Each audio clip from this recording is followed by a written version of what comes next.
MTV ran all those episodes a few years ago to see it come back. That must have been a blast. Well, in that sense, yes. But then again, I must add that it never really went away. Yeah, because that's of true. the Monkees being rerun and shown. Well, the song, I played these songs on the radio. I've never stopped, in some form or fashion, because they're still good songs. Valerie and Last Train to Clarksville are as good as it's held up. It's as good as it was the first day. I'm a Believer, Pleasant I Valley Want to Be Sunday. Free is still a sweet song. Yeah, all those tunes were great songs because they were good songwriters, Right. and we had the vehicle to be able to launch this particular material.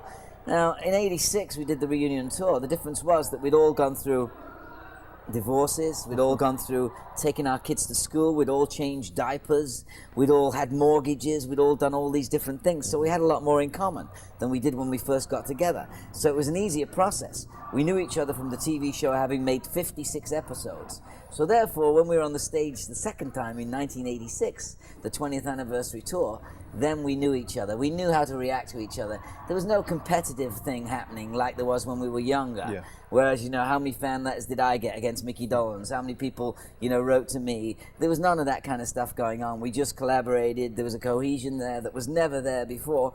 And it's gone on and on. We've kept in touch, and it looks like 1996, which is the 30th anniversary of the Monkees, that there's a possibility we'll be together. We are talking about going to England this year, 1994, to tour and do Wembley Stadium and Birmingham, go to Edinburgh, Scotland, and to Dublin, Ireland, and then maybe come back late summer into America after doing Europe, Germany, and places like that.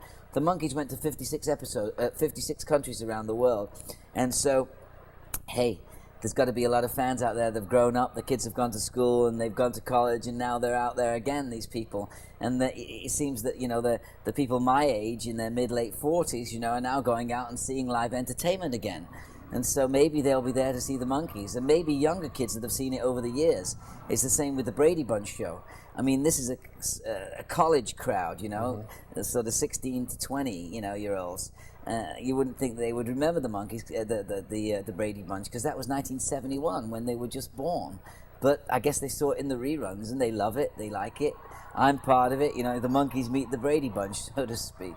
Let me ask you a question from my music business class, because I'll run this tape in there too. What kind of advice would you give to people who are in the music business, either as performers or behind the scenes people? What have you really learned that you would pass on, saying, don't, at least do this? One advice. Well, you've not got to be afraid to voice your opinion as to how you feel. The only difference would be you really can't give advice to anybody, because I always like to look at myself, and hopefully the people will themselves look at themselves as an individual. Although they are a songwriter, although they're a technician, a cameraman, whatever it might be, everybody does it a little differently. There are certain techniques that you've got to apply to every sort of performance. But there's nobody does what Davy Jones does. Nobody does what Jack Keller does or Tommy Boyce does. Nobody does what Mickey Dolenz or Peter Tork or Mike Nesmith does. They are individuals in the same sort of business. So just always try to be positive, and also be a good listener. Because sometimes in show business, you can know too much, which also puts people off. So you've got to be careful when you voice your opinion.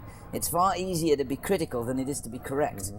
So you just listen to an opinion, and if you are going to criticize anything, no matter what it might be, then you do it in a way that is not sort of destructive, but constructive. So it's always good to be able to take advice and also to share and to collaborate with people. And you can be a songwriter who writes on his own, but once you start collaborating and writing with other people, it brings a different element into your life and into your songs. Somebody else's experiences, and therefore you're going on to a different thing. Whereas as an individual, having your own experiences and then relating them through your music or through your art form or whatever it might be, it's a different thing. So to collaborate is something very special to me. Someone told me the best advice is to get a good lawyer. Well, you see, I'm not afraid of that, and I never looked at it as being dollars and cents at the end of the day. Obviously, I have expenses, and I like to make money to be able to treat myself and to be able to. But you'd be doing this if you didn't get paid anyway, one way or the other, wouldn't you? Somewhere. I can't possibly say I'd be doing that, because my first love has always been horses. I'm really? a jockey. I have a jockey's license. I have a racing stable in England that trained the first Grand National winner back in 1867. I've always dreamt of winning the big race, the Grand National, or the Maryland Cup.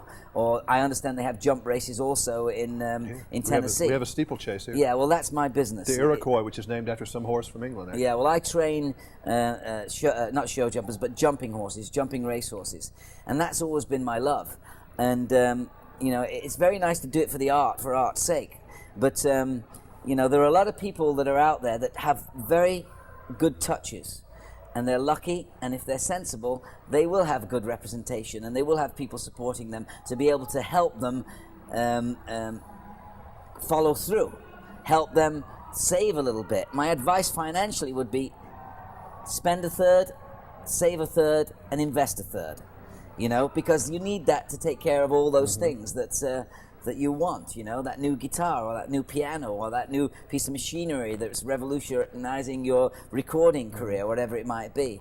But I don't think you've got to go into it thinking this is going to make me a millionaire, this is what I'm going to do. If it does, you're lucky.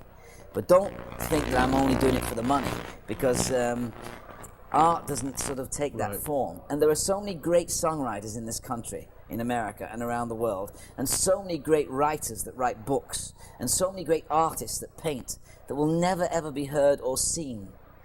But it doesn't mean because you're not on the bestseller list, and it doesn't mean that you don't go to the top of the charts, and it doesn't mean that because you're not the top of the bill that you're not any good.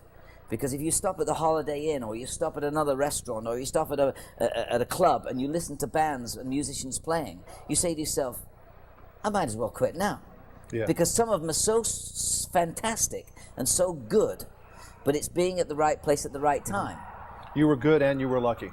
I was lucky, and I love to entertain, and that's what I do. I'm not a singer, songwriter, a dancer, actor. Yeah. But ultimately, you were able to pull it off when the time came to do it. I mean, when it came time for Davy, you got to go out there and do this solo, and you did it, and you were good. I was lucky, and I enjoyed doing what I was doing at the time. I was very young, and I just took it the way I'd always taken it. To me, it's absolutely no different than the school play.